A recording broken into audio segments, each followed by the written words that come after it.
Bonjour à tout le monde. Voici deux exercices sur le chapitre numéro un, le système nerveux.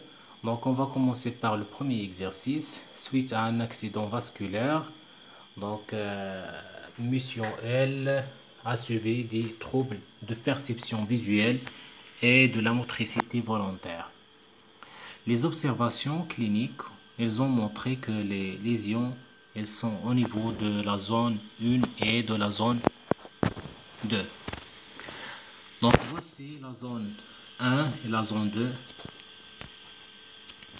La question 1, identifier les deux zones 1 et 2, expliquer la cause de troubles de la perception visuelle, expliquer la cause de la perte de la motricité.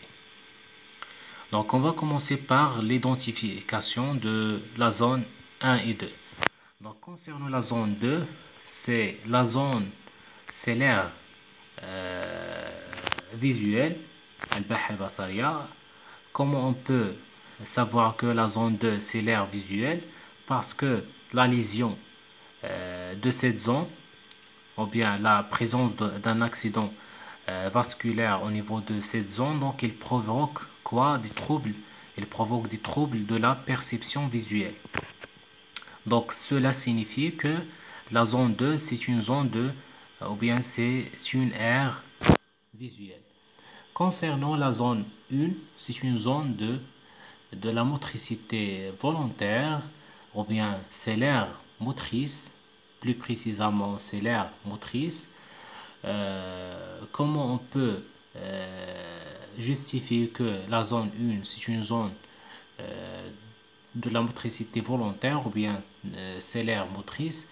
Donc on peut justifier cette réponse par à partir des données de l'exercice. Donc, après l'accident vasculaire de la zone 1, il y a la perte de la motricité volontaire. Donc, cela signifie que la zone 1, c'est une zone de motricité volontaire. La question 2, expliquer la cause de troubles de perception visuelle.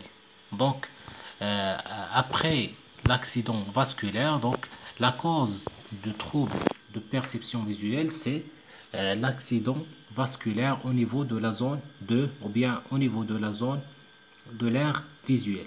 Donc, la présence d'une lésion provoquée par l'accident vasculaire chez le patient. Donc cela signifie que il y a un trouble au niveau de la perception visuelle.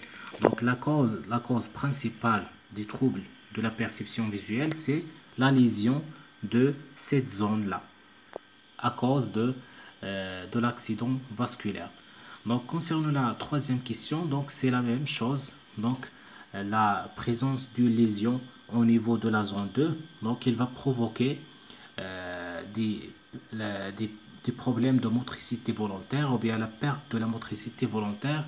Donc c'est la cause aussi de l'accident vasculaire à cette zone-là. Dans l'exercice 2, des expériences ont été faites sur des grenouilles. La première expérience, une section du nerf rachidien provoque une perte de la sensibilité et de la motricité. Donc lorsqu'on sectionne le nerf rachidien et le nerf rachidien chez la grenouille, on remarque que la grenouille elle va perdre la sensibilité consciente et aussi la motricité. Donc, concernant l'expérience 2, donc une section au niveau de la racine dorsale du nerf provoque uniquement une perte de la sensibilité. Expérience 3, une section au niveau de la racine ventrale provoque uniquement une perte de la motricité. Donc, la question 1, que peut-on déduire de ces expériences? Donc, à partir des résultats de la première expérience, donc la section du nerf rachidien provoque la perte de la sensibilité et la motricité. Donc cet résultat, donc, il signifie que le nerf rachidien, il contient des fibres nerveuses sensitives et des fibres nerveuses motrices. Donc, c'est un nerf mixte.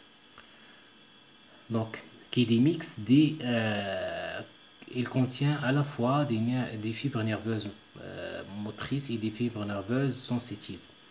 Le résultat de la deuxième expérience signifie que la racine dorsale il contient des fibres nerveuses sensitives. Donc cela il est démontré par les résultats de l'expérience 2. Donc après la section au niveau de la racine dorsale, donc il y a uniquement la perte de la sensibilité. Cela signifie que la racine dorsale il contient des fibres nerveuses sensitives uniquement. Donc concernant la troisième expérience, donc dans cette expérience il y a une section au niveau de la racine ventrale de la moelle épinière. Donc cette section là, à ce niveau là, donc il provoque uniquement une perte de la motricité, ce qui signifie que la racine ventrale donc il contient des fibres nerveuses motrices. Donc merci pour votre attention. Si vous avez des questions, n'hésitez pas à les poser sous la vidéo dans les commentaires et on se verra plus tard, Inch'Allah, dans une nouvelle vidéo.